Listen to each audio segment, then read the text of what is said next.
नमस्कार, मैं हूं आपके साथ अनुष्का राय और आप देख रहे हैं शब्द पावर न्यूज। विधानसभा आम निर्वाचन 2023 के तहत प्रदेश भर में नामांकन दाखिल करने के बाद अब प्रत्याशी जनता से आशीर्वाद लेने के लिए चौखट पहुंच रहे हैं। गौरतलब है कि राजनीतिक पार्टियों ने अपने अपने विधानसभा क्षेत्र में प्रत्याशियों को मैदान पर उतारा है, जिसमें राजनीतिक पार्टियों ने कई चेहरे बदले तो कहीं विधानसभा बदली, जिसके तहत मंडल जिले के मंडला विधानसभा क्षेत्र में कांग्रेस पार्टी ने अपना चेहरा बदलकर प्रत्याशी को मैदान में उतारकर दांव लगाया है। जिसके प्रथम चरण पर आज कांग्रेस पार्टी से मंडला विधायक क्षेत्र के लिए घोषित प्रत्याशी डॉक्टर अशोक मरसकोले के द्वारा आज नैनपुर नगर में कांग्रेस कार्यालय का आज शुभारंभ किया गया, जहां शुभारंभ के पश्चात प्रत्याशी डॉक्टर अशोक मरसकोले ने बैंड बाजे के साथ अपने कांग्रेसी कार्यकर्ताओं एवं समर्थकों के साथ आज नैनपुर नगर में जनसंपर्क किया एवं जनता से अपना आशीर्वाद देने के लिए विनम्र आग्रह किया। आपको बता दें कि वर्तमान में मंडला विधानसभा क्षेत्र से नैनपुर नगर में नैनपुर को जिला बनाने की मांग को लेकर मुद्दा गरमाया हुआ है। इस पर निवास विधानसभा क्षेत्र के पूर्व विधायक एवं वर्तमान मंडला विधानसभा क्षेत्र से कांग्रेस प्रत्याशी डॉक्टर अशोक मरसकोले ने अपनी प्रतिक्रिया दी। उनका कहना है कि कांग्रेस पार्टी की सरकार बनने के बाद नैनपुर को जिला बनाने की मांग एक जन मांग है और जन मांग को कांग्रेस के प्रत्याशी होने के नाते में सरकार बनने के बाद पार्टी संगठन के समक्ष रखूंगा और जनप्रतिनिधि की जिम्मेदारी होती है कि जन मांग को पूरा करना। वर्तमान में नैनपुर नगर की जनता से प्रत्यक्ष रूप से समर्थन मिल रहा है। पूर्व में आप निवात विधानसभा क्षेत्र से चुनाव लड़े हैं, अभी आपको जो है मंडला विधानसभा क्षेत्र की दावेदारी सौंपी गई है। आप यहाँ पर आए हैं, किस प्रकार का आपका भी सर्वे चल रहा है? आज आपके द्वारा ये उद्घाटन किया गया है। प्रथम दिवस आपका पहला कैसे रहा?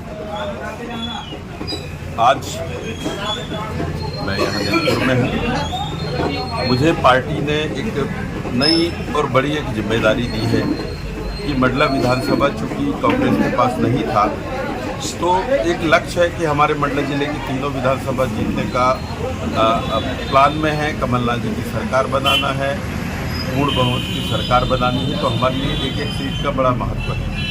यही वजह था कि मुझे मंडला भेजा गया, ऐसा लगता है मुझे। अब यहाँ आने के बाद में जब आज नैनपुर, वैसे तो मैं और भी आया हूँ, आज एक औपचारिक रूप से हमारा कार्यालय का यहाँ पर ओपनिंग हुआ है। हमने मार्केट में प्रचार किया है, सबसे लोगों से मुलाकात किया है, 15 नंबर 1 नंबर वार्ड और बाकी सभी से मुलाकात किए हैं और एक बहुत सकारात्मक हमको यहाँ पर एक समर्थन मिला है और हमारे पूरे संगठन के सभी पदाधिकारी हमारे साथ रहे हैं और अच्छा एक पॉजिटिव माहौल आ रहा है कि एक अच्छा समर्थन, अच्छा मत ऐसा मिलने का चांस लग रहा है और अब एक अच्छी रीत से हम मंडला विधानसभा जीतेंगे। जैसा कि वर्तमान में मंडला विधानसभा क्षेत्र से नैनपुर नगर का एक ऐसा मुद्दा है जो आपने भी देखा है कि काफ़ी दिनों से गरमाया हुआ है। वर्तमान में नैनपुर को जिला बनाने की मांग को लेकर की बातें की जा रही हैं और उनका कहना यह है कि जिला नहीं तो वोट नहीं। आप इसको किस दृष्टि से देखते हैं? देखिए, वोट तो देना चाहिए, मैं इस बात को कहूँगा। रही बात एक जनप्रतिनिधि की जिम्मेदारी होती है कि जो जनमांग होते हैं उनका पक्ष रखा जाए और निश्चित रूप से जनमांग है तो इस पक्ष को मैं रखूंगा। हमारी सरकार भी बनती है तो भी वहाँ रखूंगा और रखने के बाद में इसका एक प्रक्रिया होता है, इसका एक परीक्षण होता है और उस परीक्षण के हिसाब से निश्चित रूप से विचार होना चाहिए। अगर जनमांग है सारी एक यहाँ का पहले जो भी यहाँ का एक बनाए होंगे जिले के प्रारूप में कि कहाँ से कहाँ तक का जो एरिया है, तो एक फिजिबिलिटी रहती है। सरकार को सोचना है, सरकार को समझना है, तो यहाँ की जो बातें हैं निश्चित रूप से मैं भी रखूँगा। एक जनप्रतिनिधि की जिम्मेदारी है।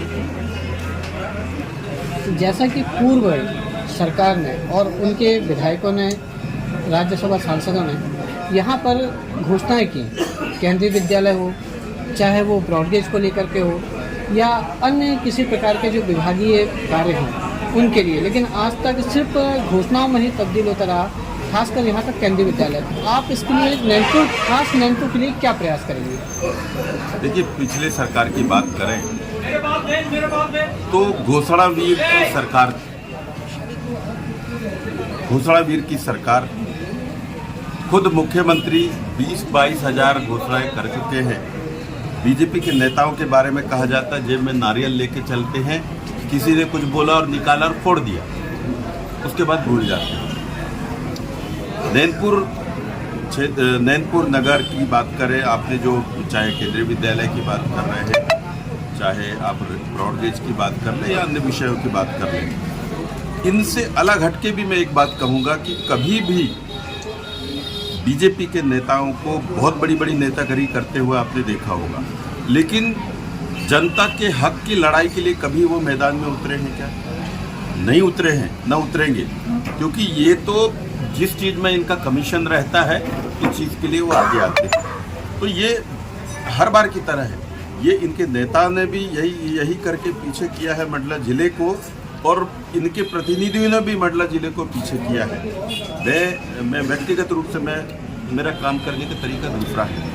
जनता के बीच में जनता का समर्थन लेके हम लोग काम करने के पक्षधर हैं, और यहाँ की लड़ाइयाँ, यहाँ की ज़रूरतों को आपके समर्थन के साथ में हम, चाहे वो भोपाल हो चाहे दिल्ली हो, यहाँ तक की लड़ाई लड़ेंगे और यहाँ का जो वाजिब है उसको दिलवा के रहेंगे। जिस प्रकार से आप निवास विधायक रहते हुए नैनपुर को आपने हमेशा महत्व दिया है, तो क्या मंडला विधायक बनने के बाद में और आपकी सरकार बनने के बाद में आप प्रॉपर नैनपुर के लिए आप क्या नैनपुर के लिए कर सकते हैं?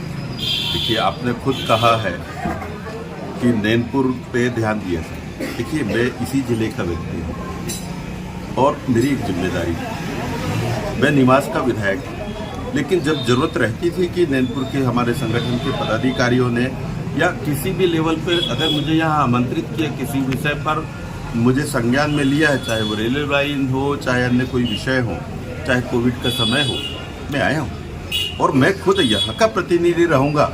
ये तो मेरी जिम्मेदारी